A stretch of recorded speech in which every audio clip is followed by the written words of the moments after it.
right, we are back with another episode. Zach is back from the worlds, brought back to reality today after having to hammer on some rusty brake rotors. Oh, It's a rough dude, day. I've been there so many times in my life. I wish I could feel sympathy for you, but I can't. I mean, what do you do? It's been almost 10 years. Yeah. Well, I mean, you learn new tricks and you get to buy new tools.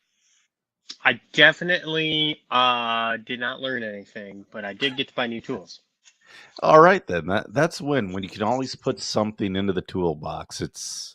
Yeah. I got to put 4 things in the toolbox. So I know you had your sledgehammer. So you had to buy an Allen wrench. Yeah, the Allen socket Yep. for a 7 mil. I didn't have any. I've been wanting to get these, so it's kind of a nice excuse Yeah. to get a ratchet to Allen socket. So that Yep. was nice. So I got the metric set of those because my car is in metric, Yeah. Yep. like most cars now. And Hmm. so I got that. I got some new wire brushes Okay. because I don't know what I did with mine. I had some, and then I didn't. Yep. I probably was like, I'm never gonna use these. So just get rid Yeah. of them. And then I got to buy a line wrench because I have to put new calipers on now. Oh, really? They're seized.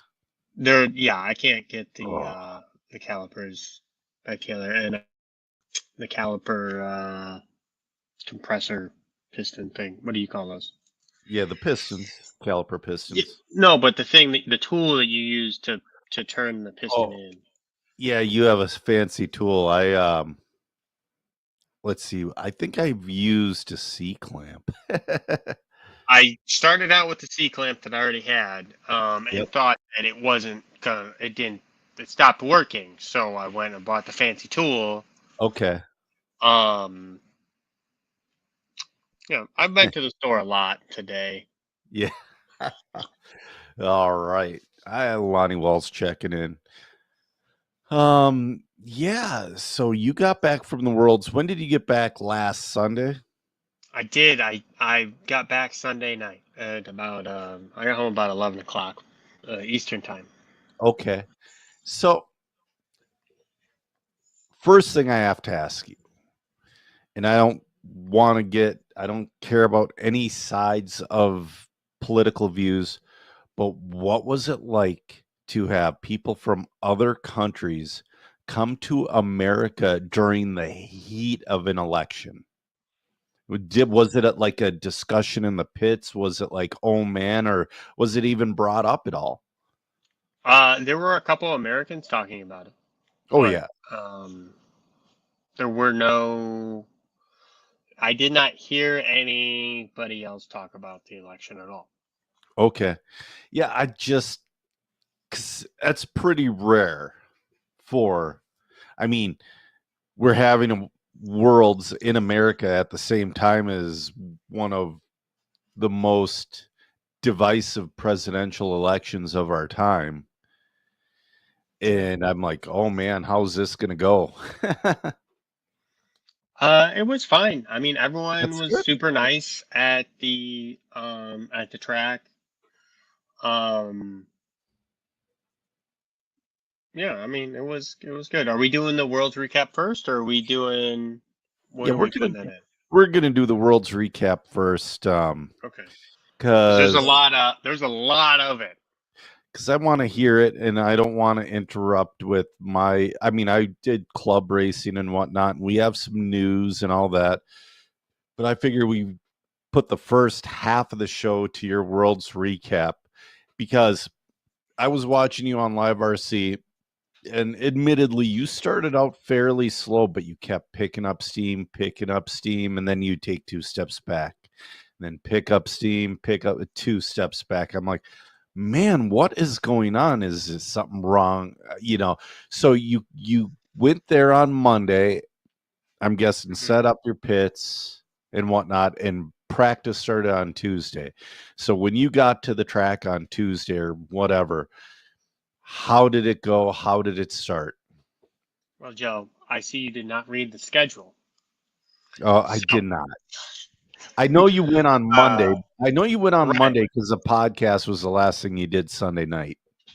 Yeah. So, I got to my flight out of DFW got delayed like 4 hours or something like Ooh. that because of weather. I don't know what the airport was doing, but they were definitely fucking around. Yep. I could have seen a couple hour delay, but then for like 2 hours we were just sitting there. Yep. So I don't know, but so yeah, I didn't get to Bakersfield. I flew into Bakersfield, which is the town that the Worlds was at, the Finish Line Raceway, and I don't think I got there till like 10 or 11 Pacific. It was pretty late. Okay. So Pacific would be 2 hours behind you or 3 hours behind real people time. So you're looking at 2 a.m. Yeah, if I landed at 11, it was 2 a.m. Eastern. Yeah, so Yep. I was almost up for 24 hours because I got Ooh. up at 6, or 5, I don't remember, 6 o'clock. Tuesday, all it was tires, and you could set up your pits, and that's Okay. it. Okay. So, I pitted with Dylan and Mark Feud, Dylan's father. Yep. And or I didn't pit with them, excuse me. I roomed with them. Yep. Because Dylan and Mark are on X-ray and I'm a Ah. privateer. Yep. Which I have some exciting news about that off air as well. Oh, awesome. But so I was I got to pick at what I called the fun table, which is kind of cool. So Yeah. right next to me, was Alex Farah, the guy who does Alera 3D. Okay. He does like 3D printed bumpers and a couple other things for on road. He's one of the bigger bumper aftermarket bumper manufacturers, and he does a couple other things, but that's kind of his thing he's known for. And his dad Bob, and then I got to pit next to Jake and Alex. I don't remember their last name. I want to say like Dylan Chak or something like that. Okay. They're from Seattle, super nice guys. They race with Stuart Mason a lot. Yep. And Mike Handulek. Okay. So that was cool. And then to my right was Aaron Lewis, and then caddy corner to me was David Mayhew, the owner, and then a little bit further down was some more awesome Irish guys that were on the team. So I was kind of like part of the unofficial team, I guess, because I'm not sure Yep. how many of these guys are actually sponsored and how many are not. But I got to pit with Las Vegas guys per se, which was kind of cool. I stared at the back of Hefty's head the whole weekend. That's not a good look. Oh, it's okay. It was all right. So Tuesday was the start of Tiregate. That got kind of squashed. I'm not sure really how that really turned out. And so the pros were upset. So there were a couple of bad tires from Sweep. Oh no. I think Sam actually got like a different tire itself, like we'll say it's supposed to be like, a 36D or whatever the part number is. Yep. And he got a 32S. This is way softer. Just like one random tire. Just one, not one random pack. One tire. Okay. Yeah, that's stuff happens. Yeah, that's weird. And so the pros were I guess squabbling would be a good word, or like determining. There's a whole bunch of words you can use, but they were trying to figure out why some tires were shiny and some tires were flat. Oh, this again. And uh, the the short the shortened version of this is that we think, to the best of our knowledge, that they were two different runs of the tires, but the exact same things that just were slightly different. Right, right. And that happens all over the place with, company A uses a different mold release on the first 1,000 pair than the second 1,000 pair. It's going to look way different. Yeah, so but once you cleaned them, they looked identical. Okay. Real quick, Justin Dockin and Jessica Oldham checking in. Guys, we're going to catch up on the chat after World's discussion. We're not ignoring you. Sorry. I meant to say that in the beginning. Go ahead, Um, Zach. that's okay. So like there were, I think, 2 or 3 meetings between some prominent RC drivers. We'll say like I think Orlowski was there. Quayla was definitely there. Well, yeah. I'm not sure who else was in there, and some IFMAR officials. Okay. Um, and trying to determine if that was an issue. The sweep representatives were there Mhm. on site, and they did bring extra tires, I think. And the nobody had enough, or excuse me, everybody had enough tires, or nobody ran out of tires. That's good. Um, so it ended up being a non-issue, I think, So um, they fixed it. for that. Well, Yeah. there was no issue to begin with. There was just one was Yeah. slightly different Yeah. shade, but after you clean them, they look identical. Okay. Don't you Um, have a short checker or one at the IFMAR officials? yeah, so they did, but the problem is with with the tire. So I was talking to, so David Mayhew races full size cars too, Mm-hmm. and they check shores, and he was saying shores, it depends on who does it, how hard they press, and a variety of other conditions. Oh, yep. So I don't know anything about that, but that's what I was told. And Okay. so I was also told that IFMAR went through and sampled about 100 different pair of tires before the event to make sure that they were all the same. So they randomly selected like 100, I guess, sets of Yep. tires, and they checked um, to make sure that each of them were as close together what they should be. Um, so they were all the same. Okay. That's good. And they did weight, they did that, they did the shore, they did I can't remember. There was like 5 or 6 things that they They did did their I was due kind of diligence. impressed. Yeah, they Yeah, did their I due was diligence. impressed. It's good. Um, so and then the second part of Tire Gate started after that, which is how much of the tire can you sand off? Oh. Ha, ha, ha, ha. So in touring car, we run a slick tire. Yep.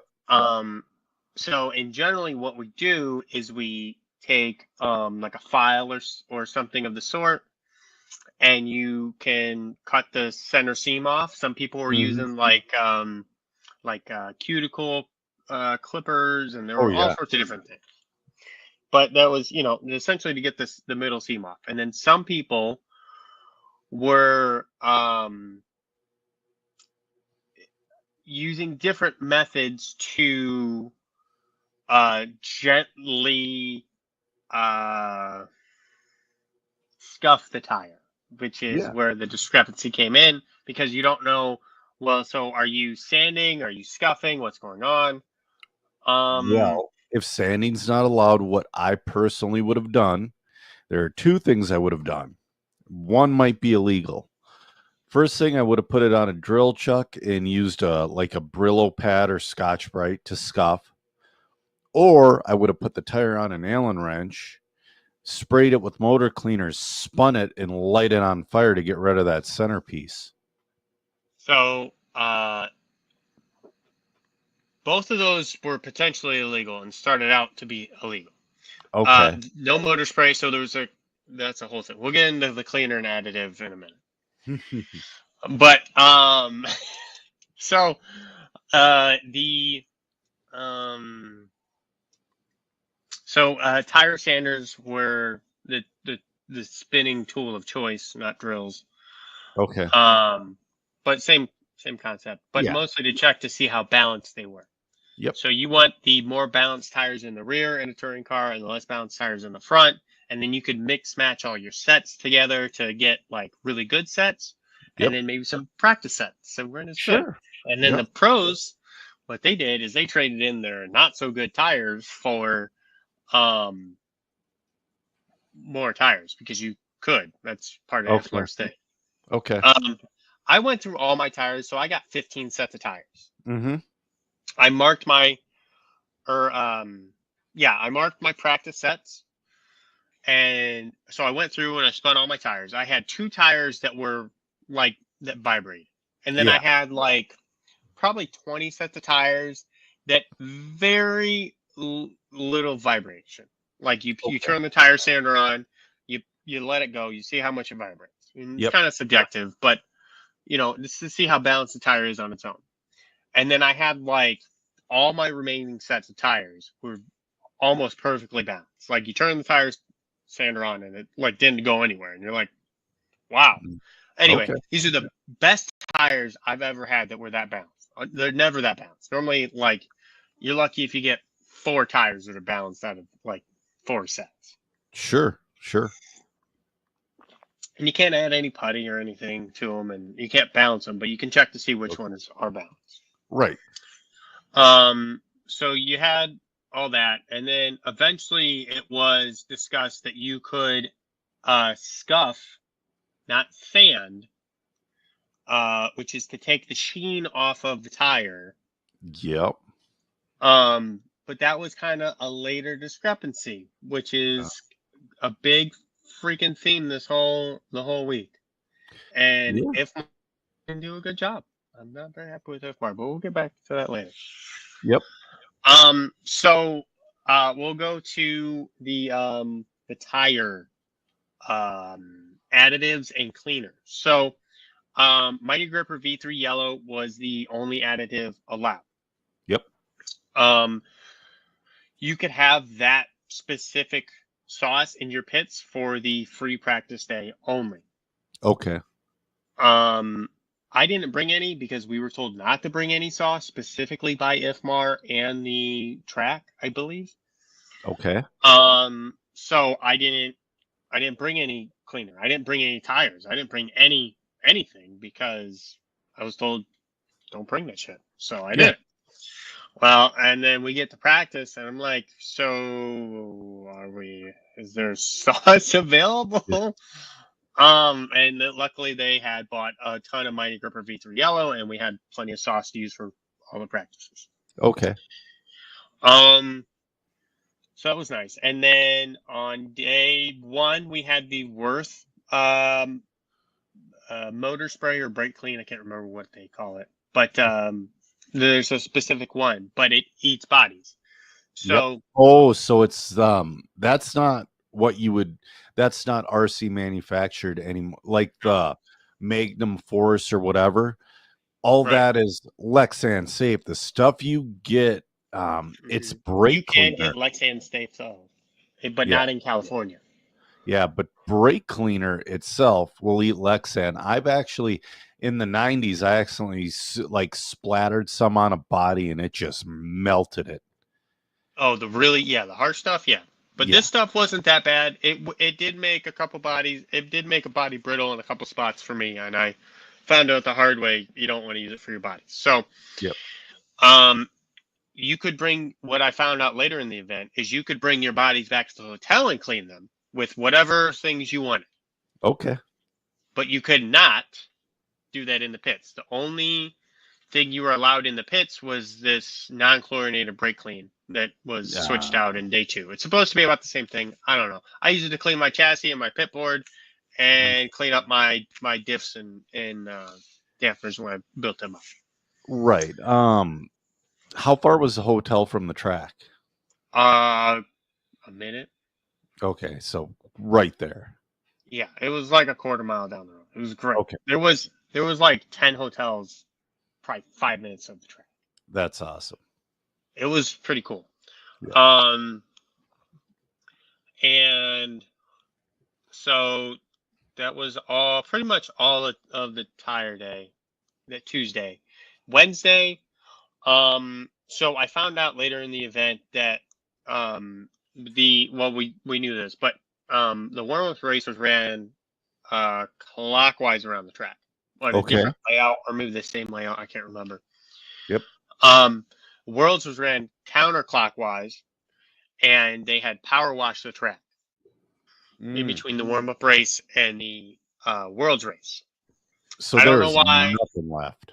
Yeah, but there's no grip at all. So the track was totally green. Wednesday was a complete wasted day for me. I had the car was just a handful. The rear end, I was back in Texas at the Roar Nats. I was just trying to keep the rear behind the front. Sure. And you only got to go out 5 times during that whole day. We were there for like 10 hours. Okay. About 5 times. So it didn't get better. I mean, like, I would think like after round two, I would think the grip would be phenomenal. You're all running the same tires. You're all running the same sauce. But it was a little chillier though, wasn't it? Yeah, but according to the track owners, the grip goes up when the temperatures are around that temp compared to 100. Well, they would know. Yeah, so I don't know. I was like, okay.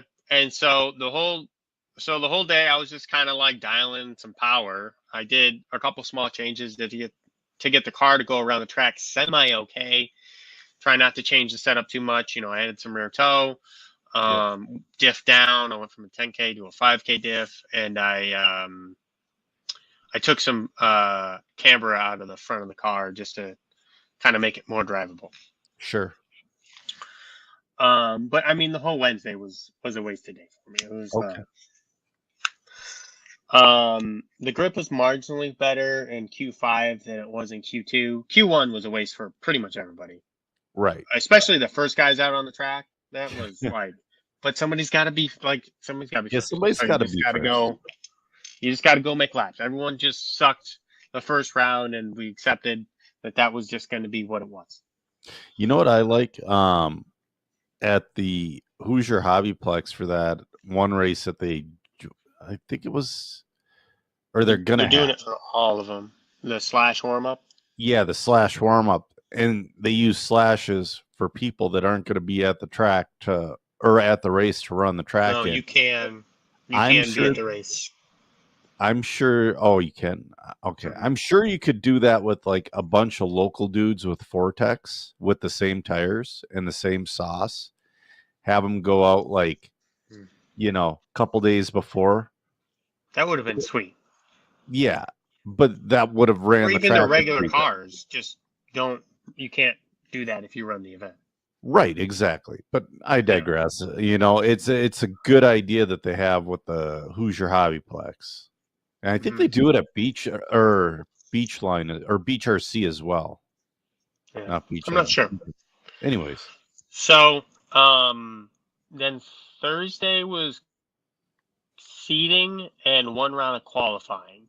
Yep. All of my seeding was worthless because of the track again. And I'm sounding like a broken record, but I went to the track expecting a high bite asphalt track. Yes. I got a very green track that was not running. Yep. Until Sunday. Okay. So it wasn't good till like the last day. It was okay Friday. Yep. It was better Saturday, and it was better on Sunday. I still wouldn't call it high grip. Like my car, wasn't traction rolling. Okay. So I don't know. There was not any hint of traction rolling. But yeah. So the abrasiveness of the pavement had something to do with it, or was it similar to other things? Was it more like the Roar Nationals, or was it more like the place where you were club racing, like the pavement? I will say the tire wear was very minimal. probably equivalent to Mm, what I'm used to racing on at the local club track, Queen City. okay. The pavement in Texas, which is also very hot, so I don't know how that relates, but destroyed tires, Yeah. and you could only do one run tires, Okay. which is what I thought. So in uh, kind of the theme of the weekend for me was that I failed as a driver, um, because I should have probably made some changes to my car, thinking that the track was gonna like do some miraculous things overnight in Right. between the first qualifier and Friday. Yep. Because so what everyone else did really well that I didn't do good at is they just were able to get around the track and not have any marshals like the Yeah. first three qualifiers, which if you're able to do that, then you got like a 30 or a 20 position, even Okay. if like you didn't have like a super fast lap time. Sure. Like the pros were still going fast. The pros, Well, yeah. I mean, they went marginally faster throughout the weekend, but like compared to the Joes, like it was substantial for the It Joes. You was. could really see the talent difference there. And when I saw Kevin Hairbear in the C main, I'm like, holy shit. Dude, Chris Adams, I think, was in the D main. Yeah. Rick Howard was in the D main. Rick Howard had a rough go at it. Yeah. Well, The Brian prototype car Palmer did not do him any favors. Right. Right. But we can talk about that too. So, Yes. so the Thursday or Friday, I can't remember which. One of my qualifiers, which is the main. So I'm going to start talking about IFMAR's failures here. Okay. And there's a lot of them. Yeah. So IFMAR, if you're listening, Clive, Tim, EA. I think that was all the permanent members that were there. I already told you guys all this shit. Yeah. So I mean, I doubt they'll listen. They'll probably hear it second or third hand and they'll come back at you or me, be like, hey, delete this, blah, blah, blah. And I'll be like, no. Anyways, go ahead. no, they can. You can come talk to me, and I'll look forward to that survey in another 3 months. So that's a whole other thing. Anyway, so at the so IFMAR failing. So one of the main thing that IFMAR failed at doing was price calling. Okay. So if let's say that if you were in first place or battling for first place, you're great. Everyone knew it. You knew where you were because the announcer was talking about it. The referee was talking about it and watching you. Sure. Any other position, well, it felt like you could go pound sand. Yep. So even if there was like a second, third, fourth was battling for position, You won't know about it. no, unless you're like doing it and like if you were in second position and third and fourth pulled up on you, unless you knew who was behind you, you didn't know that because the announcer wasn't talking about it.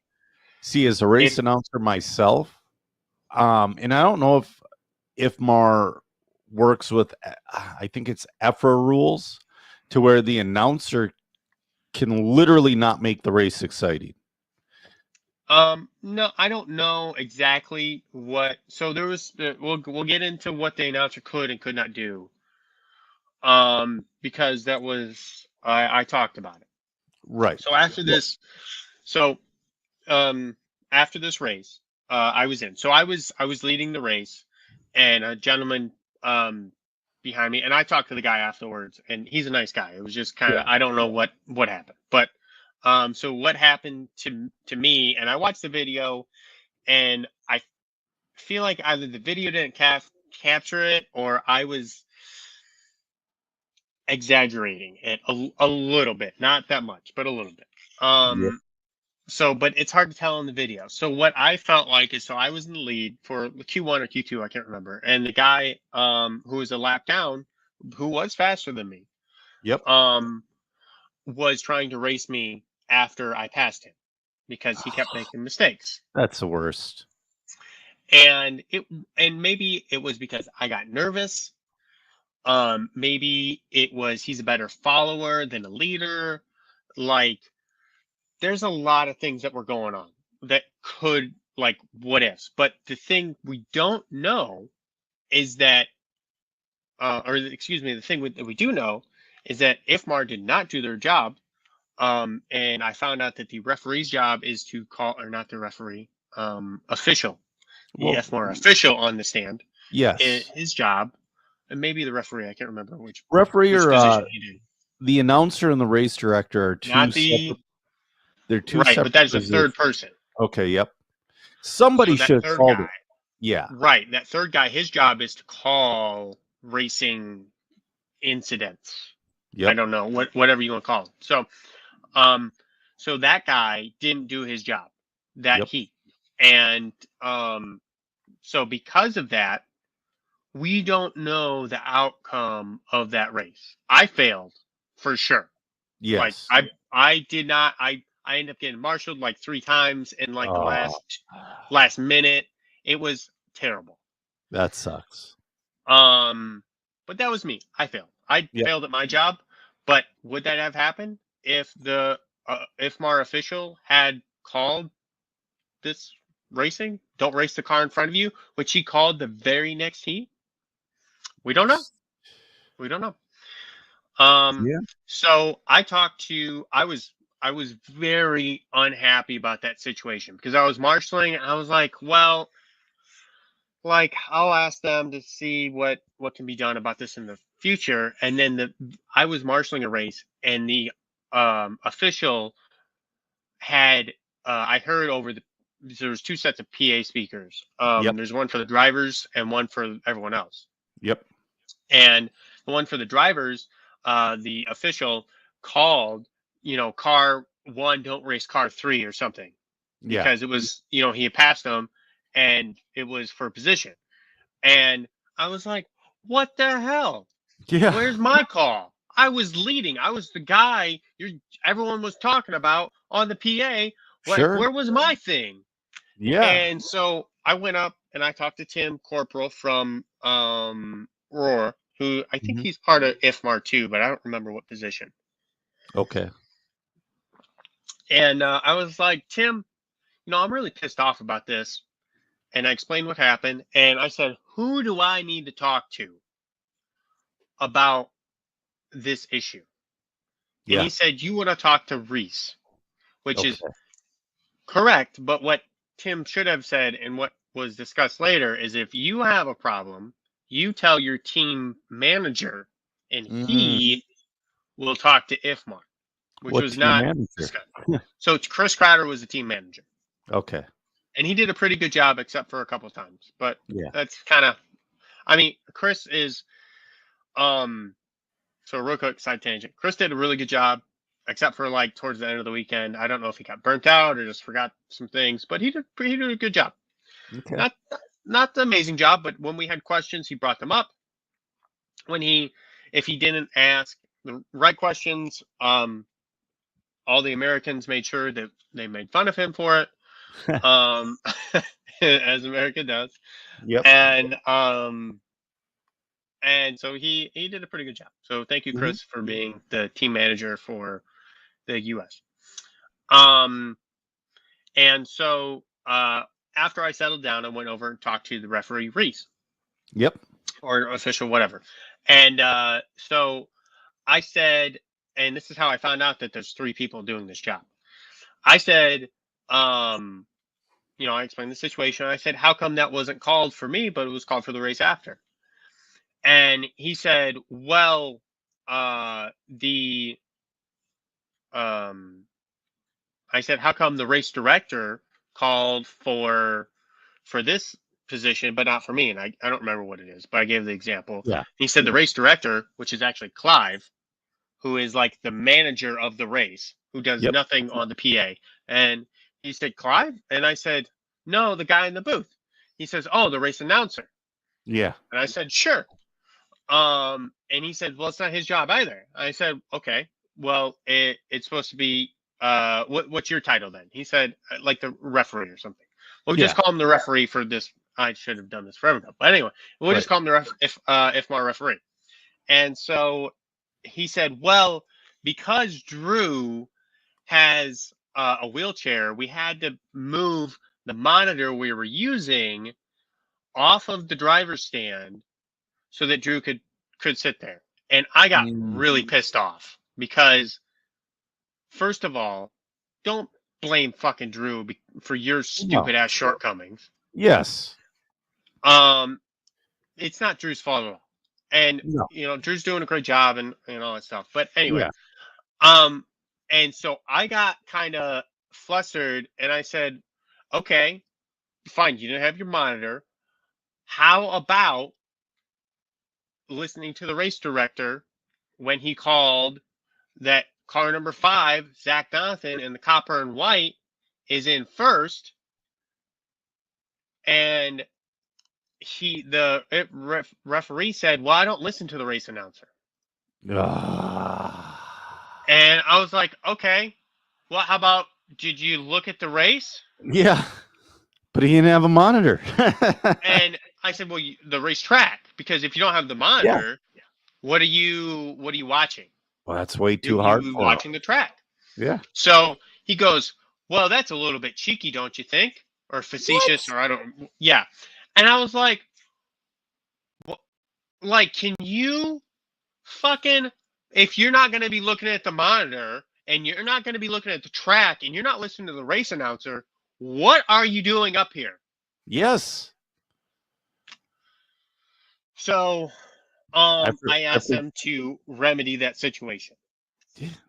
And so they mounted the monitor above the driver's stand where there was plenty of room, which is what they should have done to begin with. Right. Hey, don't you dare disturb his vacation to California, Zach. Don't you dare. I will put my foot up his.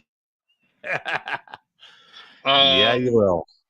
So, so the next day they mounted the monitor up there and bingo, problem solved. And there were no more issues with the referee calling things after that.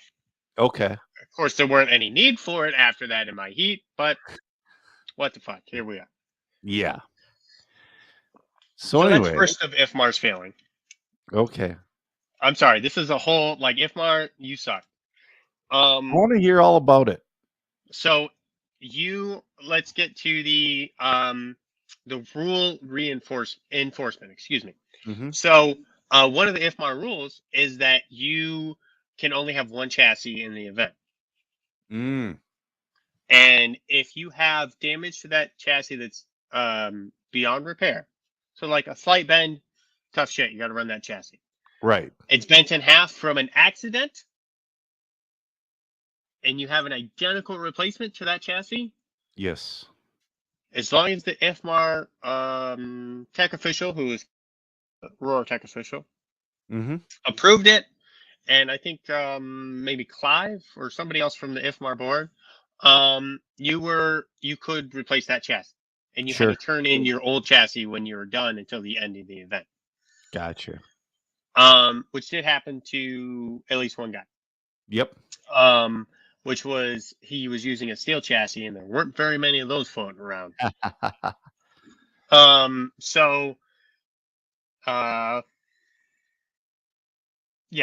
was one rule. Another rule that they chose not to enforce was that you could now glue your sidewalls.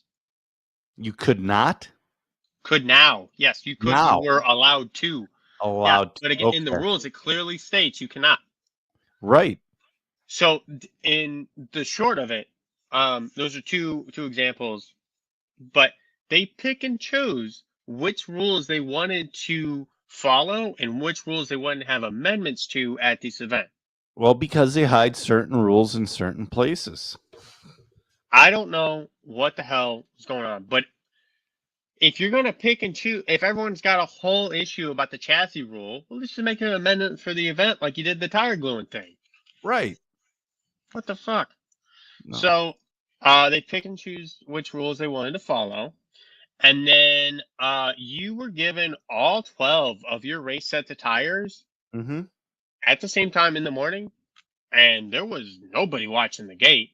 and people Really going in and out with backpacks and whatever else. I could have taken all my tires in and out of that gate 20 times and nobody would have known. interesting. I could have done it. I think it's Johnny Cash, one piece at a time. Yeah. Uh huh. Yeah. Oh, that's you know, that's a problem when you're at a track that requires saucing and potential tire fuckery, because I can't tell you how many times I've almost been a part of it, but morally I can't. But I can't tell you how many times when the track says no sauce or this sauce or no this, no that, everybody goes to the parking lot or they go to the gas station parking lot, do their little tire tricks and come back, and they Hmm. have a cheater set of tires that, well, it wasn't done in the building. Yeah. So I don't know of anybody that was caught. Um, that's not true. Somebody did do something stupid and had to get new sets of tires, but they were like they just walked out of the gate with like all their tires in a bag Oh, and like walked to their car, and I guess they made him turn all those tires in and get new tires. yep, I It got you. was, I think it was like an English thing. I don't know, but it was like English wasn't his first language, or I don't know. But Okay, it wasn't a big deal. It was just like a misunderstanding. gotcha. Um, yeah, Tire warmers, did that come into play? yes. So you had to use tire warmers. Well, you didn't Okay. have to use tire warmers. Well, you If you have. wanted to be competitive around the track, you had to use tire warmers. Yes. And yeah, so that was a whole. And online it said that the tire warmers were going to be set to one temperature. Well, That was not true. Fucking whatever temperature you wanted was fine. really? Yep. And you could do Huh. it for, I mean, it was about the same amount of time, Yeah. but like depending on how the race went and how long things took, sometimes Sure. it could have been 15 minutes, sometimes it could have been 10 minutes. Well, 11 minutes maybe. Because Okay. you had the two practice laps for each event and then the race itself. Sure. But there was some time variance, but I felt like that was okay. Like you're not going to be Mhm. able to control that. Yep. But like the tire temperature thing, just whatever you want. Okay. Huh. Sorry, I'm Um, yawning. It's not because of you. There were two no, it's okay. horrible fight nights that I stayed up for this weekend that I wish I wouldn't have. Um, so there was that. So IFMAR, I mean, that's just a couple examples, but IFMAR, you sucked. Get it together. It was like Roar before Clayton took over, and not that Roar's Oh, fixed, but there's not all this bullshit going on. right. That's so get your shit together because that was terrible. So, take away IFMAR. How was the track? Like the layout? I know it was a little loose. Um, I didn't mind the track. It was pretty small. Honestly, it was Okay. just a little bit bigger or the same size as a carpet track. Okay. Um, I didn't enjoy the metal plow discs. I have to say I was a little disappointed I in hate those. I hate dots so much. I wish they would all just disappear. Well, there's plastic dots that don't launch your car as much. They upset your car for sure, but they don't Yep. like my car got like 6 feet in the air, dude. Oh no. Well, because when the track was coming in, Yep. the so the line went and you were in the switchback after, so you got came off the sweeper into the candy cane and around, and if you were too tight or had too much throttle coming into that front straight there, Yep. your car would pull to the inside, and then there was a metal dot Mm, right after in mhm. between these two boards. And dude, Gotcha. Orlowski hit it, and I hit it, and I'm not saying, and I think that was definitely not good luck. No. Um, so that was not great. Um, I really liked the layout; it was good. Yep. Um, I liked I liked the track itself. The facility was great. I would go back to that track. I would go back to that track. The track owner and the Sure. helpers were awesome. I really enjoyed um I really enjoyed going there.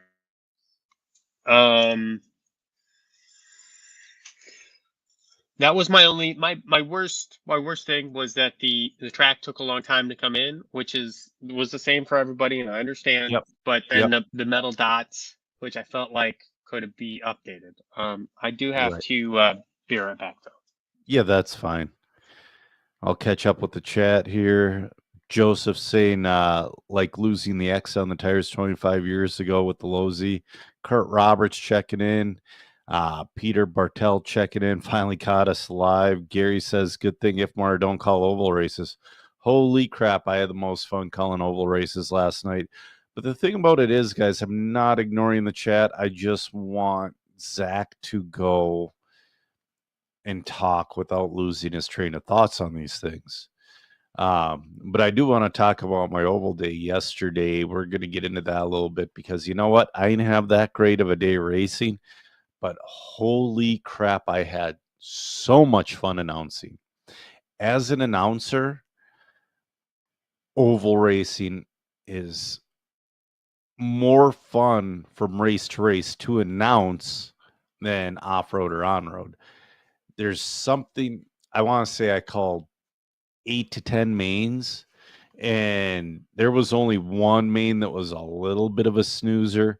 You know, either besides that, somebody was battling for the final podium position, battles for the lead. Clayton Cartluca barely got the bump from late model by a couple thousandths of a second. You know, it was so much fun. Rick, check it in. How's it going, Rick? I also want to talk about my new toolkit M8D charger when we're done with this.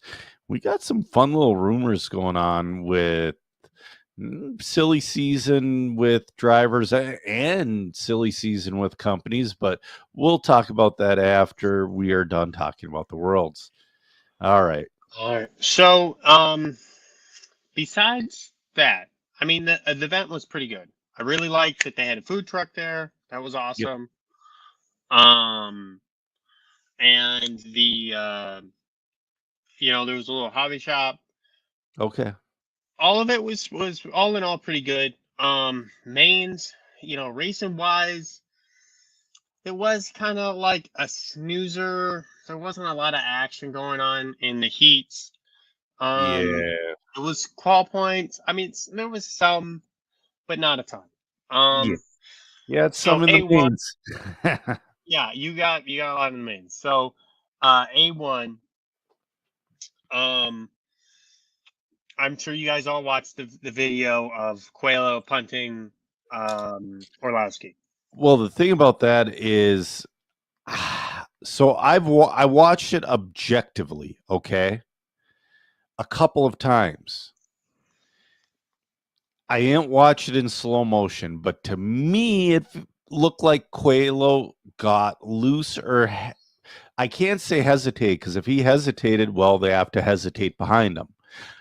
But it looked like he got loose. So I watched that event, and I got like a front row seat to that because where I was on the track. And so Coelho was way faster through that, like we'll call that the chicane section the whole weekend than Orlowski. Okay. Like Orlowski was not quick during that part, but he was very consistent. Yep. Like Coelho made like a V shape, so like or signal, cut, and then he that second cut over, the line was here, so he went like past the corner and then like shunned it onto the straight. He was killing Orlowski that whole time through there, and it's hard to say if he did it on purpose, but he did hit Orlowski. Yeah, well, he'll never say it was on purpose. Afterwards. It's never on purpose with Coelho. It's oops, it was an accident. Oops, it was an accident. Oops, it was an accident. It's like, oops, my finger slipped. No, at some point you gotta be like, hey, dude, you're a freaking hack. I'm gonna bring it up here in a second. Yeah, I'm gonna bring it up here in a second. Minutes. Oh, I don't. Contact. You got audio, but no. And I don't want the audio. I just, So, but it um, it took out a bunch of cars. yeah, and then there was no, and I don't know if what the whole thing with Ifmar was, but there was no penalty for Quelo for doing that. Yep. Ah. Oh, but Hold on, so Quelo got a Quelo really ended up bad getting body tuck. Did Quelo break or not Quelo, no, but did Orlovsky break or did he get a really bad body tuck? I Because don't he's know. there, he hits the board, and look, the left rear is tucked up, and he just Yeah, squibs out at the end of the straight. That's a body tuck for oh, that's sure. a body talk. So the problem is if you go offline on this track and you go to any of the blue part, Yep. you're fucked for like Yeah. a few corners minimum Yep. because it's so slick. I did that and I felt like my car was broken for like a lap because I Really. couldn't like get my tires clean because I couldn't get going. Jesus. Um, So yeah, it was really hard. I wasn't so I listened to the live broadcast from Live RC. Was the race announcer being like, "Hey, go high on the straight, go low, caution on the straight, this, that, the other"? Or was he just like, you know what I mean? For that one, he announced something and then he went, Yeah. because there was just carnage. Like, what are you supposed to do? There's just ping Well, ponging cars down the back straight. Let's watch it again. yep. So I would say in the middle of the straight, go high on the straight, go high on the straight, and but there's a Marshall and high though. Yeah. Yeah, that's a tough one. So Orlowski didn't get punished for that. Or Well, excuse me, Coelho didn't get Quavo. punished. Orlowski did, How many and you can, Orlowski did? or well, Well, because he ended up going last. well, He was the yeah, last car out of that into the sweeper. gotcha. So I Well, mean, you for watch here, and yeah, yeah, no, it's dude. Coelho's never been punished by Ifmar well, ever. he did it. Like he should be punished. Like, and he didn't like get. I think he got fourth or something in there, but Orlowski got Yeah, last. yeah. And then he like that could have been the difference between a world champion. I was. Wait, is there something wrong with the scoring? I don't Because think it so. says Kalina in the lead. Was Kalina in the lead with Alex Hagbird in the second? And was this for a battle for third place? No, that was because of where the loop was. No, it Oh, was. Yeah, no, it was. there we No, go. it was Quelo. Or no, Orlowski, Quelo, Reinhardt in Okay. third, and then I think Reinhardt ended up winning A1. Um, just because he didn't, he flipped Bruno over because Bruno hit Orlowski. Well, yeah. But I mean He's that's an not innocent Mark's fault. bystander. Yeah. Yeah, I mean, you guys are so close. Like, you tap the wall and then I hit you and flip you over. I'm not waiting for you. You hit the wall. No. Yeah. That kind of thing. Yeah. So yeah, Yeah. that was the biggest clip out of the touring car worlds Mm-hmm. right there. Yeah, man, I don't know. I mean, watching it over and over on a loop, Quaylo's in the wrong, 100%. Yeah. Because now if Orlowski would have gotten a little loose, if that rear end would have kicked out a little bit on him, which it did not. I've just watched it. I'm watching on a loop right now. It's just not sharing on the screen. Orlowski did not get loose. Quaylo just butt rammed him. Mm-hmm. That's what he does.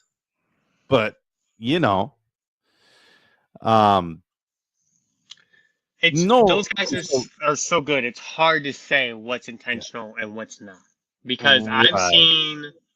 I've seen some moves that didn't look intentional, but then after you talk to some people, they say it was. So, Yeah, it's so hard to say. I don't know right.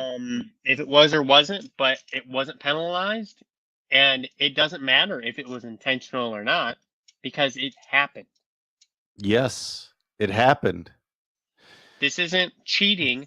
Like, well, oops, I just grabbed the wrong tire sauce out of all these things in my bag. Like, well, that's not even a good example. But like, I don't know. Oops, I don't know. It's happened multiple times with the same person. It's not like, Yes. oh, it happens one time and no, this happened freaking every time he's won a world championship, there has been controversy every single time. Yeah. Well, Well, I mean, he's good enough to be there, yeah, but he to was be way better than honest, me. so he's way better than all of us, and that's why he gets paid the little, what I consider little money to be away from your family that long, and you're only making 150 grand a year. Jesus Christ, what a shitty life.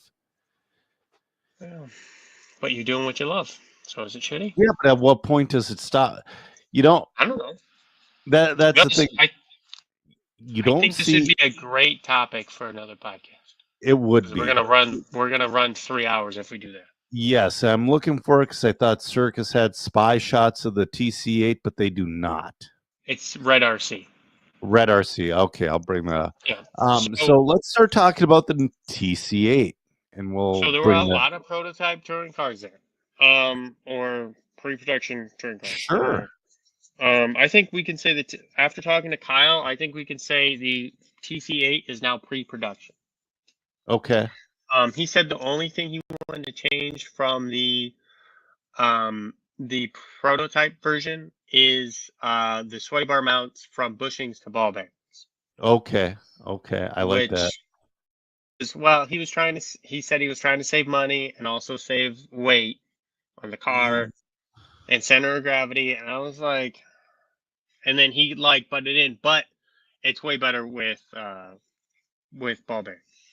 Okay. So that's going to be he said the only change to the production version of the TC8. What happened to Kyle? I think he was over voltage once, and so if you're over voltage at Yep. all, DQ for the round. Doesn't matter. You don't get. You don't even get to run it down at all. No. Okay. And another rule they chose to enforce, by the way. And what happened to Rick is 3 of his 6 qualifiers he didn't finish. Oh. Like one of them he had a stripped spur gear. Like he hit the gas in like the practice laps and it stripped. Yeah. Which sucks. Another one, I think the other 2 he broke. I don't know what happened. But he broke. So Rick only had 3 qualifiers to go off of 3, and so that's hard. Yes. New car. He does have track time with it, but not on these super green tracks. And like, I don't know, like would Rick have done better in, we'll say, an Osmatics or an X-Ray or an established car? Most definitely. He wouldn't have probably failed 3 times. He probably would have finished all 6 of his qualifiers. But it's hard to say. Besides that, there was a prototype Serpent car there that I did not look at. There was the prototype Mugen there, ran by Jacob Cruz and Ronald Volker, both who made the A. Also, I think the only 2 Mugens there. Schumacher, X-Ray, and Automatics, Serpent, and maybe Mugen all had steel chassis. Okay. Although I was told Coelho won on the aluminum chassis, not the steel. So that's the TC8. Yeah, I mean, it looks like X-ray Mugen. Yep, but now it looks like an X-ray. Yeah. If you look at 25, but apparently, so what Kyle had said, because I talked to him a little bit about it, is that he said he's been designing this car for a whole year. So, I mean, he clearly took some inspiration from X-Ray and Mugen when he built this car, right? And Automatics, in some of the features there. But that's essentially what it is. I mean, Yeah, it looks like an X425 it for does. this. It really does. Um, which is okay because I think a lot of the touring cars are gonna go with this style um moving forward. Yeah, they're not going to go shockless like Automatics, but No, and you might see some Ryan Maker copycats. okay. Oh, That Ryan Maker also had a steel chassis. okay. Okay. So, Yeah. I mean, the car looks good. Absolutely, car looks good. mhm. But, it looks like everything else, which when they were making cars the TC6 and the TC7, they were a little bit behind on both of those. The So I'm glad. TC7 was okay, but the time the 7.1 came out, they were behind, Right. and they never caught back up. Well, I had a couple buddies locally that ran the TC7, and they each had a different brand of conversion kit for it. Yes. So towards like when it first came out, it was competitive, and then Yep. shortly after that, it was no longer competitive. Right. And then they're like, we don't want to do this anymore. It's like crap. Yeah. So now, all right. Let's wrap up the worlds because I want to get into some things because Yeah. so the worlds, would you go again? I would go one more time. Mm-hmm. I would give them one more chance because Yeah. they did the people, the IFMAR officials as people were nice. Right. Nobody was an asshole. Everybody was receptive to the feedback that was given at this race, and they actively said that they want to make these races better. Okay. Now, there have been a lot of reports that said this TC Worlds is the best IFMAR event that has happened yet. Okay. So it was a real shit show before this. Man, that must have been insane if it was because the complaints you had seem like common sense issues. So I would go one more time, and I may be able Okay. to go one more time Right. because it's supposed to be not in 2 years. I'm not going to be able to go. Well, probably not. Yeah. But if it goes to Europe, I might go and putz around in the back again. Hopefully, suck less. Yep. And I think in 6 years, it's coming back to the U.S. 6 or 8 years, I can't remember. But Gotcha. that'll put me at 38.40. I should still be okay. I might even be better because maybe there'll be a track in Louisville that I can race at. Maybe, Or or maybe wherever I'm you'll living. move, Yeah, who knows? you know. Yeah. So let's catch up with the chat. John Nagashevsky checking in. Rick, we already talked about him saying it didn't look intentional. Austin checking in. Awesome. So now that we're on the topic of Team Associated, Get after it. there are some rumor mills swirling around that I heard on the No Name RC podcast, and it makes a lot of sense. I listen to the No Name RC podcast. That's my number one RC podcast I listen to. I listen to about 5 minutes of this one to make sure the audio issues are good, and I can't stand my freaking voice from longer than that. Same. Yeah. So, Your voice is just terrible. I know it is. I'm kidding. I'm kidding. I'm talking about my voice. Yeah, no. But a lot of key figures. It all started with Nick Watlecko and A-Main. I'm like, well, Nick, he's more of what do you call him? Media guy, promotional guy, whatever. He can do that anywhere. Nick's a very versatile guy. And I think he also went to A-Main to expand Wally builds as well. Right. Which that really made sense as a partnership. Oh, a ton of sense. But then all of a sudden, I should know this. Rick Howard's wife, who was Team Associated, went over to A-Main. Then the CEO, I forget the guy's name, of Team Associated went to A-Main. Then all of a sudden, Jonathan Schultz, quote unquote, leaves Team Associated. I bet I know where he's going. You know, That's a good guess. yeah, I bet he goes to A Main. And I think they're slowly filtering people. Thunder Tiger could be in the process of selling Team Associated to A Main to make an insane juggernaut. That would be really tough. They have more money than God at A Main. People forget. I mean, you know, I've said this a bunch, and people don't like that I say this, but I will. I occasionally I peruse the Facebook because that's where I get some of my Yeah. knowledge from, and I Mhm. will see in some of these groups that they bought XYZ off of A Main, Mhm. or they're looking to buy something somewhere. Right. And I always say shop at your local track, because when the Sure. track closes, you will have nowhere to race. And if you have nowhere to race, there's no point for if there's no all the racing brands don't have anybody to sell to, why Right. are there racing brands? Well, that's one of the best things that A Main did was partner up with Hobbytown, because there's a Hobbytown in just about every major city, just about. Mm-hmm. There's two in And Louisville, I think. yeah, so you can shop at your local Hobbytown and you have the backing of A Main Hobbies behind it. Mm-hmm.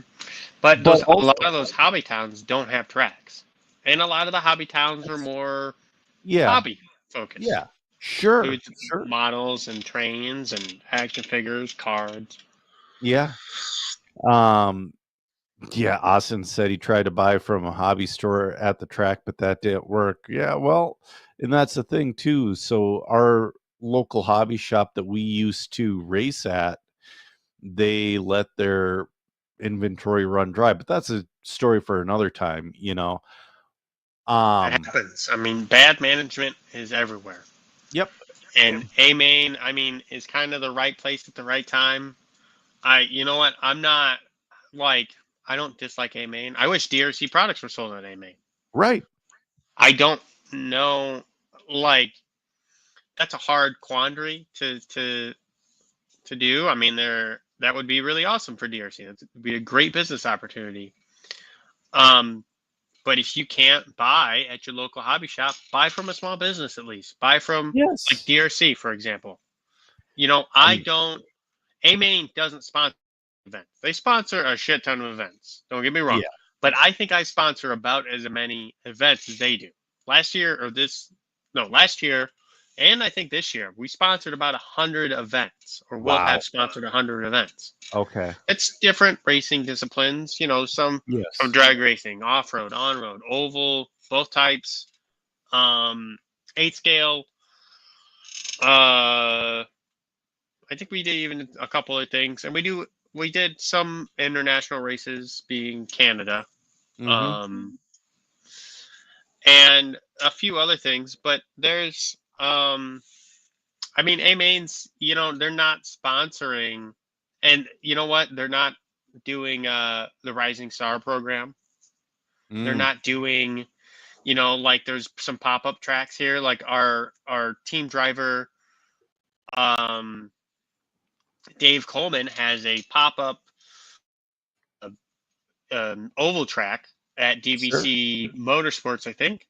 Yep. It's a a mobile 1RC track. It's like Yeah. probably like I don't know, 40 by 15 or something. It's a cool little track, and the cars are like this big. You know, they're Yeah. as Dude, big as my head. we had a discussion about it last night at the oval track, and they are the most scale looking oval cars there are. Yeah, Matt Del Um, Giudice is saying DRC is a huge sponsor of the Motive Series. And Austin brings up a point too. So let's say you run X-Ray. X-Ray isn't big at any local track really because there's no profit margin because Austin used to work at a local hobby town and there was no profit margin for the hobby shop to carry X-Ray. But yeah. that's a whole nother story. You know, um I have a third thing to a wrench to throw in this whole Team Associated being bought by A Main Hobbies, and I thought about it actually earlier this afternoon. What if A-Main is just poaching everybody from Team Associated, all the good people, to start their own race car brand?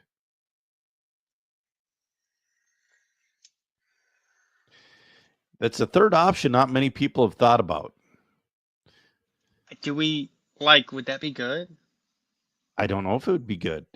Maybe not I right away. mean, Or maybe it would be great because there's so many things. It would be so much easier and cheaper just to, if you have the money to Yeah. acquire a brand. Like, you could probably acquire Team Losi Racing from Horizon. Yeah. So they've been in the exclusive dealership deal before, and it's never ever worked out for them. But now, if they owned the brand and had control of it, that would be a whole different scenario. Yeah, I agree. Yeah, but I mean, I bet you the bicycle side is doing massive numbers too. They bought Dan's Comp. I don't know if you know how big Dan's Comp is, and they were kind of on the downslide when A-Main bought them. But holy crap. I mean, think about where A-Main started. It started with Kendall Bennett taking his Kyosho sponsorship, buying kits at a certain cost, parting the kits out on eBay. That's how A-Main Hobby started. Mm-hmm. Yeah, I listened to the story. I think it was a Wheel and Trigger, maybe. Radio Impound. Oh, I heard it somewhere else, but I heard it on, but that's, I really? still can't believe that's where it started. Yeah. Peter, oh yeah, Rick's saying us X-ray guys need to be a rolling X-ray hobby store. Basically, that's what kind of sucks. Peter Bartel saying, yeah, but Amanda, I can't pronounce that, is buddy with AE as well. And Will's saying, was Horizon Hobby good in buying Losi? They were good at first. Oh, yeah. Rick's saying that's how Dollar Hobbies was born as well. That's still the majority of their business, Rick, is selling stuff off Amazon, I believe. The hobby store is a very small percentage of Dollar Hobbies business. I mean, the thing that Horizon's doing wrong for racing is they don't care about it. We don't. They're all about the dollar. I've heard people say that have worked at Horizon that no longer work there that they hated it. Yeah. And there's a cricket in my house. Oh no. I'll get it. I would really like to have Thomas Tran on here, but he would not dish any dirt because Thomas Tran is such a nice guy. No, but he would probably tell you how it was. Well, I don't have that relationship with Thomas. I don't know. I've met him a couple times. I don't know if he would even say how it was. Yeah. Like not even any dirt. Just be like, well, this is how it was when I was there. You know what's funny though? I do want to get him on here, even though he really doesn't know me at all, because he was on the Extra Lap RC podcast, and he twice, and he by far was their best guest. By far. Yeah. So, anyways, yeah, we got to get more So you have we both have a guest lined up, and I have one lined up. So I was just on MBM podcast with Matt Mooshausen, and I've been wanting to get him on here, but just hasn't worked out. And then we want to get Keenan on here as well. Keenan said he'd do it. Yeah, well, Keenan was on this like somewhat early. I've been on his as well early on, but so yeah, potential news at Team Associated. I think that's bigger news than Bruno Coelho leaving X-Ray. I mean, that's not confirmed yet, but that's what the rumor mill is saying. It's not confirmed, but I mean, hey man, what a great way to leave X-Ray on a world championship win. And also, that raises your stock. Yeah, whoever he's going to must infinitely pay him more. Yes. I see what you did there. I was trying to be coy. Well, from what I heard, and I hear these things all the time, but do we ever really know? I heard Infinity has more money than God, but do we really know that, or are they just showing off and putting, you know, Got to be coming from somewhere. or are they just not conservative with their money and they'll be out of business in a couple of years? They've been around for like 10 years, dude. And they've Yeah, been this way the whole time. I suppose. I forget it's been a little bit now. They had a racing team, and there were not one Infinity car on that team Really? for Well, years. for off-road, I think I for mean, on-road too. that off-road car still pisses me off. As just a fan of RC. Yeah. Oh, Rick's saying, yeah, he has to be one of the highest paid drivers in the world, if not the highest. Whoever can pull him away has big money to toss around. Yeah, or maybe it's also, see, a lot of people are like, oh, he's moving here, he's moving there. What if X-Ray said, you're not worth the headache? Because that's happened a bunch in the RC world in a racer's prime. And, there's rumor that Dakota's leaving TLR. There's rumor that Ungaro's leaving Team Associated. I think this is going to be a big 2025. Or paid. Or what? Or everyone's going to get paid. I want to say it's going to be musical chairs, and every year there's one less seat until nobody's paid anymore. I bet you will always have a couple people that are paid, but the amount of there's like, I bet there's more than 100 people in the RC industry that get paid to race. People are looking at Mugen right now. Like, I don't know about their on-road team, but nobody's getting paid on their off-road team except Adam Drake, and he's not getting paid as a driver. We know Volker's getting paid. Is it? Well, yeah, sure, Volker. But they're paying very little people because they said when we had Ryan Mayfield winning every other weekend, it made zero dent in our sales if we had him or not. And Mugen makes such a quality product that, I mean, I've said it before.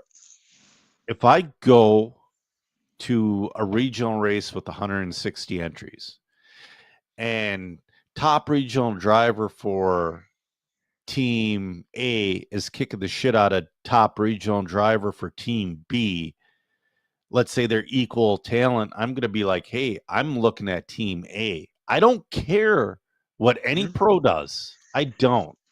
But that's the cynic in me. I do enjoy silly season, but I don't, follow the pros and what they're doing and whatnot, because that has no real impact on my racing. No, I think you're right. I think the regional drivers have, with like some talent, like people like you and me who are like good enough, like regionally we're always in the A or like fighting for a podium or something, but then when we go to these national levels we're like in the B sort if we're lucky. Well, like, I'm going to be going to the Roar Nationals in August. And I'm hoping to be in the C main. I'm hoping it's going to be big. Yeah. So like those events, I mean, like I said at the Worlds, like for the Joes, you could see who was like prepared and who was used to this style track and who was not. Right. Right. So, yeah. What else do I got? Man, TLR was spotted with the new 4-wheel drive car. I bet they release it within the same month as their 2-wheel drive car. I wonder what they're going to name them. Because the reason they named the 22 was, as a 2-wheel drive, 2 chassis configuration. I don't know why they called the 22X4 the 22 as well, but the original 22 is a 2-wheel drive, and it could be mid motor or rear motor. I wonder what they're going to call this one. Are they going to bring back any of the X names? I know they were relieved to get rid of the triple X name. because I mean, if you type in triple XCR into Google, you're going to find Losi, but you're going to find some other things as well if you keep on scrolling. Interesting. You know, it's a family hobby. It's, I'll tell you what, I've never been a TLR fan. I've had Losi cars in the past, but I've never been a fan. There's never been one I really loved except for the original Double X4. That car was great for its time. But now this new four-wheel drive car looks like it's belt driven as well, which is very interesting that they're going back to the belt. I don't know, man. Team Associated, X-Ray, all those guys definitely need another competitor. Schumacher. They need another competitor to keep them all on their toes that much more. So I'm excited to see what TLR comes out with. And both with Horizon and Team Associated, their new releases are a big deal.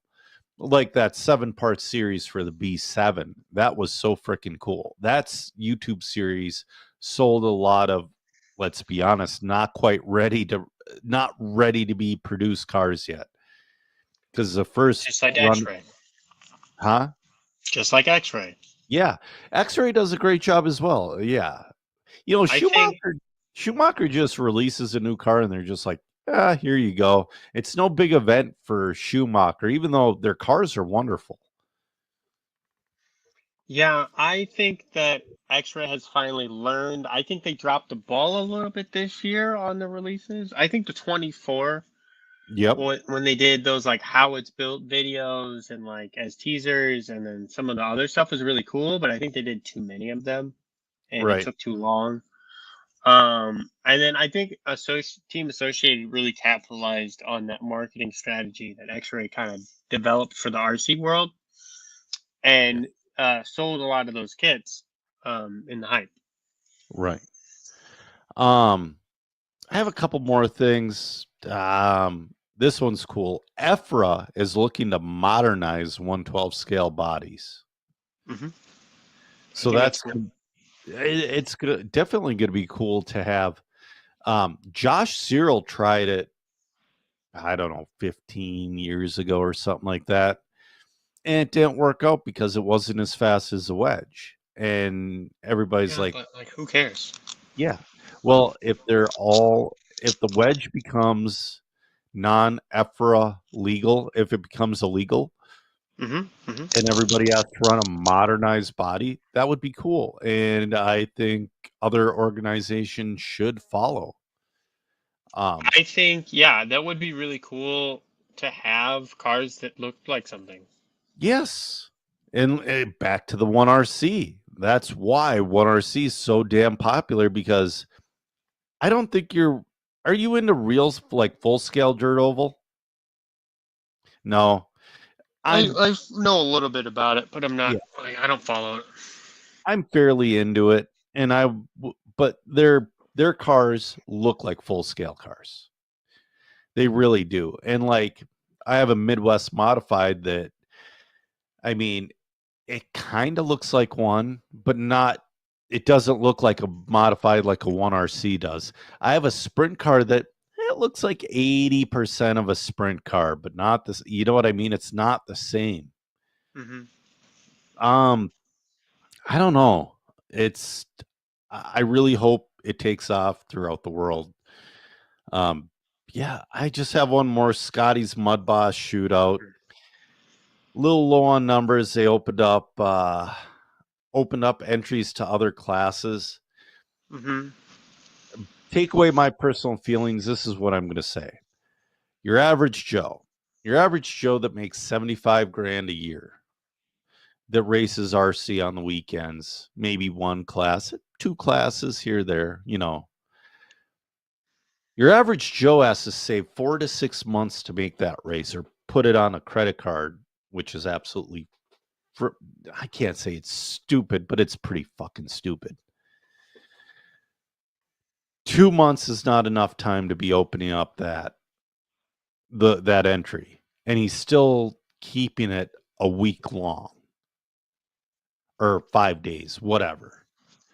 I want to say it's up to like 78 entries, but I Really, mean, that's it. What's well, he wanted to do this big Traxxas steel race. Here's the deal. I thought these Traxxas mud bosses would be way more. I thought it was going to be massive. I saw Scotty do this mud boss shootout. I'm like, oh, he's going to fill it up. No problem. I think before he opened it up, he only had like 63 entries, something like that, 65 maybe. And locally, we had 2 heats of them, 2 heats of 4, maybe 1, maybe 9 total.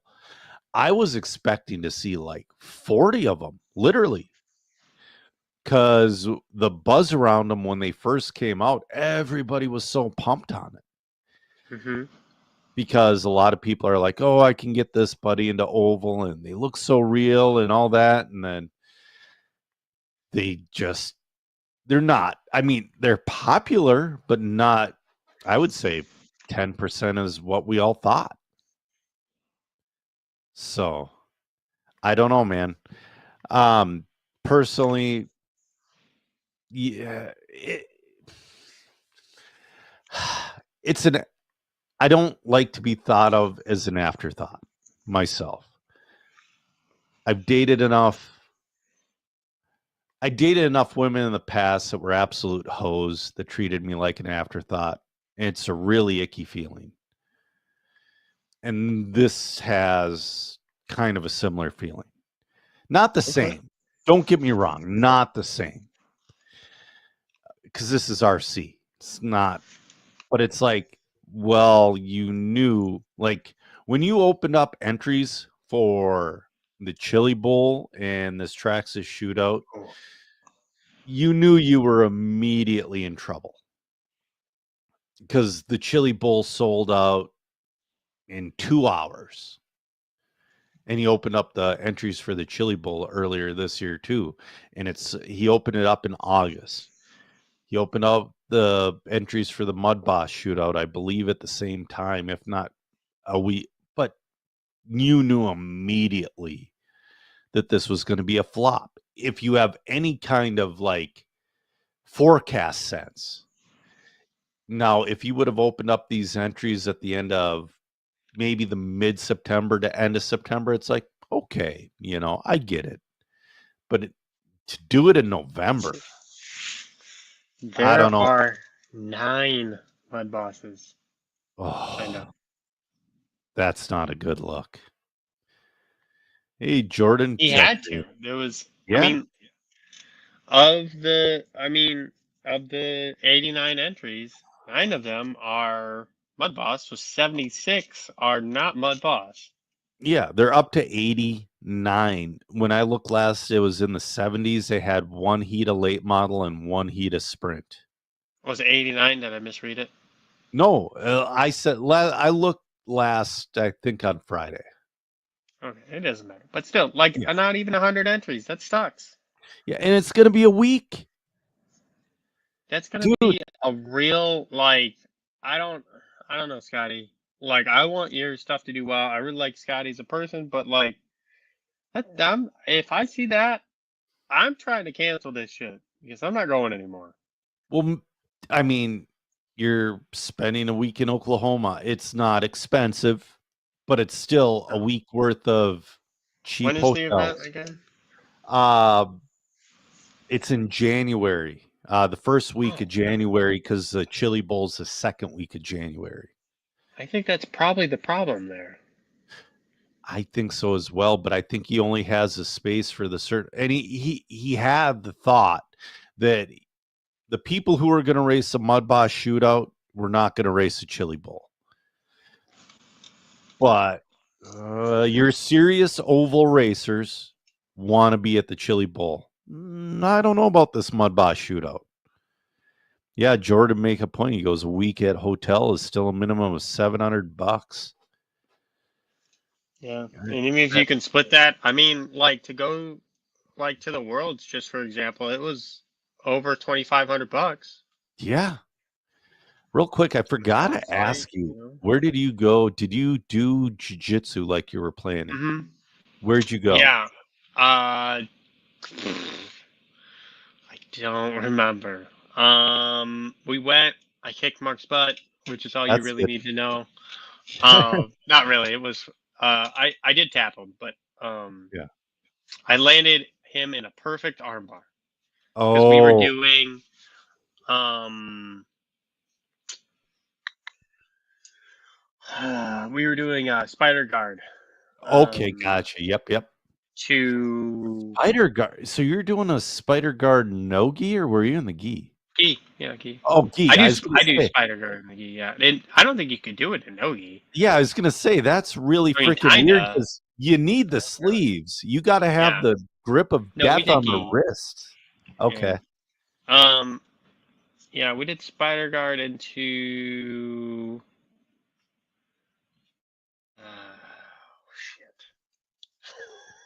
Shit. Something. I don't remember. We'll move on. It was a sweep or a Yeah. submission. Well, yeah, no, But I personally use the spider guard as a really good sweep, but I could definitely see getting yourself into an omoplata, setting up a triangle, setting up an armbar. omoplata. The omoplata. Once you're past white belt, the omoplata is wonderful to use as a sweep, but man, I doubt you're going to get it as a submission. It's hard. You got to get a lot of things right, and the other Yeah. person has to do a lot of things wrong. Right. And if we're all blue belts or better, you're not going to get that much wrong when you're going to get swept, but you're not going to have that submission put on you. Mm-hmm. But anyway, yeah, that's so cool that you went and did that. It was, and so I didn't know this. The other guy's there. He's a black belt. His name's Billy Spence. Yep. Shout out to Billy, Maryland. What's up, buddy? He doesn't go and roll at these events because he's afraid to injure himself. And you know what? Oh, I didn't even consider that. nope. Not one bit. Well, yeah, that's funny. You caught him in an armbar. My right elbow has been feeling like it's gonna burst outwards all week because I get in You these didn't slumps. tap. No, that's not the issue. I get in these slumps to where I just get caught in the same shit over and over and over again for like a week or two. And last week, I guess, was armbar week. We'll see what this week's gonna be. Okay. It's yeah. We'll talk about jiu-jitsu later because there's one of my buddies showed me a really cool setup for simple collar choke that I never even considered. But yeah, I want to talk about my racing. So I dumped all that money into this sprint car, and it was really good. I bought that toolkit charger. Jacob Schweisberger checking in. He got on the Friday 5 for the J Concepts Facebook page. Go check it out. But so you dumped a bunch of money into your sprint car. My car was great. I sucked. The end. So I have race pace. You ran out of talent. Practice was so wonderful. I'm like, I'm gonna win tonight. I'm in the fucking E-main. It turns out. I don't know, Jacob. I still don't know what I'm doing next weekend. The weekend after, I'm going to Island, so I'm not sure. So anyway, for an oval race, I should be specific. Anyways, I sucked, but my car was a million times better. It was more consistent, all that other stuff. The money went to good causes. But I'll tell you what, I had the most fun announcing races than I had in few years. Oval, people talk shit about it. A lot of people don't like it. But I'll tell you what, it's the most exciting thing to announce by far. And I love racing it too. I get that it's An acquired Getting old. taste. Yeah, that too. I aged into it. But dude, it was so fun. It was so much fun to announce races. I left early cuz the owner, he does usually the first half of a round and I do the second half. Well, I did Okay. like the middle half because I wanted to get home for the UFC 309, which Mm. it sucked. There was one good fight. Michael Chandler versus Charles Oliveira. That was a blast. But yeah, so I bought that toolkit charger, Mhm. that M8D. The So touchscreen one. yep, I'll tell you about it. So out of the box, I updated the software to the latest version. You update it just like you would a Hobby Wing ESC or whatever. It's simple. Okay. Everything's simple and there's very clear YouTube instructions. Very clear. Awesome. Um, brought it to the track. Well, I cycled a pack at home and then I was talking to Evan Tapp about it because he has one as well. I'm Mhm. like, how do you look at IR on this? He goes, you can't. There's no IR button. I'm like, oh, this is going to be a deal breaker, which is wrong. You can look at IR on it. You just got to hit so there's the info button on the touch screen. Mhm. You hit that and then the black button, and that gives you the IR. Super easy. But I showed it to a ton of people yesterday, and they're all like, "Oh man, that thing's so cool!" But man, that's out of my price range. I'm like, Ah. it's not. It costs half as much as an iCharger. Mhm. What is it on your page? It's either 129 or 139. It's 139. 139. It's Yep. half as much as 458. Mhm. So, and I got all the new amped up cables, which are awesome. Yeah, the thing was phenomenal. I got a new heater bag, but I did not try it out because I couldn't find a brick with the regular USB-A port. Mm. Because that charger only has a USB-C connection. Oh, so you need USB-C to USB-A. If Yeah, only just an there was adapter. like a place we could get those with your other Well, stuff. maybe DRC would Huh. have it. But I forgot. I dropped the ball on that one. But the charger is So one. the go ahead. We were laughing at the voice. Are you a Futurama Mm. fan? I am. We are rewatching it right now, my wife and I. Yes. You know the Lucy Lou bot? Mhm. You know when she malfunctions and can't come up with an answer? That's Mhm. what it sounds like. It sounds like a malfunctioning Okay. Lucy Lou bot. It's freaking hilarious. That's awesome. And then we were looking through everybody got a kick. It's just a simple thing, but we all got such a kick out of it because I'm showing people in the menu when you choose the profile you're going to charge with, you usually hit the profile, you hit modify and start if you're just charging.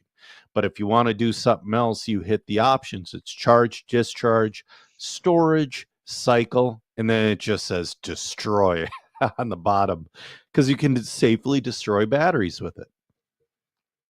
So, dude, as of now, early results, race night number 1 with the Toolkit M8D charger.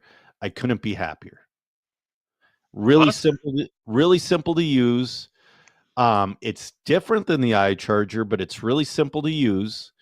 Yeah, if you do use a discharge bank, you need a external discharge bank. I don't believe a regular discharge bank will work with it. From what Yeah, I've been reading. correct. Right now, however, they are trying to make it work. Okay. But So maybe in the future you can do a firmware update to do that. right. Is And what they said to me. I don't use a discharge bank. I never have. I've never I've never felt like I've lost a race because I didn't discharge my batteries at 40 amps. And because the battery warming does just as good, if not a safer and better job. Hmm. So, That's what the data says. yep. Yeah, you have scientific data. I'm like, well, I didn't lose that race because I didn't No, you bounce discharge. off the wall 12 Yeah, times. exactly.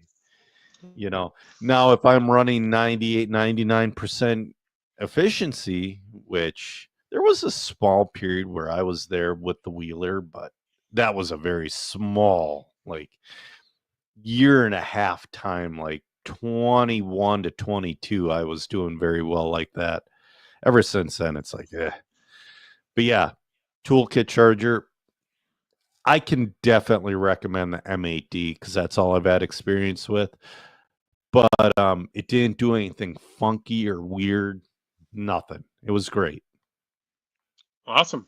Well, I'm So glad you like them, yeah. and I'm glad you like the amped up cables too. Yes. So all that, like the cool thing is that we did, like we did last time, is you can do the complete pick package, or you can go into the charger and just buy the charger and hit checkout, or you could click and oh yeah, you know what? I do need charge leads, and oh, you know Yeah. what? I do need a power cable, and you know what? My LiPo bag is pretty ratty. I'll get another one of those too. Yeah. I needed everything I bought. And ex- with I think you could buy I'm not sure if you could buy the lipo bag on the charger deal, but that was an afterthought. So it's like I bought on the charger page, I bought all the cables I needed, and then I was about to check out. I'm like, oh yeah, I need a new bag. Let's So find out. yeah, I'm not sure. You can select your LiPo bag, and you know Okay. what? You can even get a power supply there too. Yeah. So you can get everything All in one stop. That's super, try to make super it awesome. try to make it easy. Yeah, Well, it's super easy. I mean, buying the charger, and I didn't even know if I was going to use it. Because I've been so busy doing other things. mhm. Um, I'm like, dude, I don't want to go to the track with the charger I have no experience with. So I found like just a quick, small amount of time to mess with. And I'll tell you what, I knew the voice was coming, but the first time you hear the voice, it's alarming. You might be able to shut it off. You can. You can absolutely shut it off, but I kind of like it because it tells you battery done, you know. So Uh, the thing about the USB connectors is that the manufacturers Yep. are like myself would love to go to Type C connectors. However, users want to stay with Type A Mm. because that's what they keep. And so I think eventually the manufacturers are going to force them to go to Type C, like Well, yeah. iCharger's now doing. Um, and I get, um, I mean, eventually we're gonna have to go to Type C's. Yep. It's just a better connector. Like it's just not, you know. It is. I think I've wrecked one, and it took a lot, like years to do it because Samsung's been on it for years. Hmm. So, all right, man. It was a great chat. It was fun talking about the worlds, fun talking about Team Associated, but we've been going for an hour 43 minutes. So, do you got anything else? I mean, No. yeah, but Later. we'll save it for another podcast. Yeah, I know that's the thing. It's like I could go on and on and on, but yeah. So, yeah, check us out. Also, you can check us out on YouTube if you're listening on audio. We're on YouTube. Um, you can check out my interview on the MBM podcast with Matt Mooshausen, and I'm Joe Zer Jr., and with me is my co-host Zach Donathan, and we've ran out of talent. Have a good night, guys.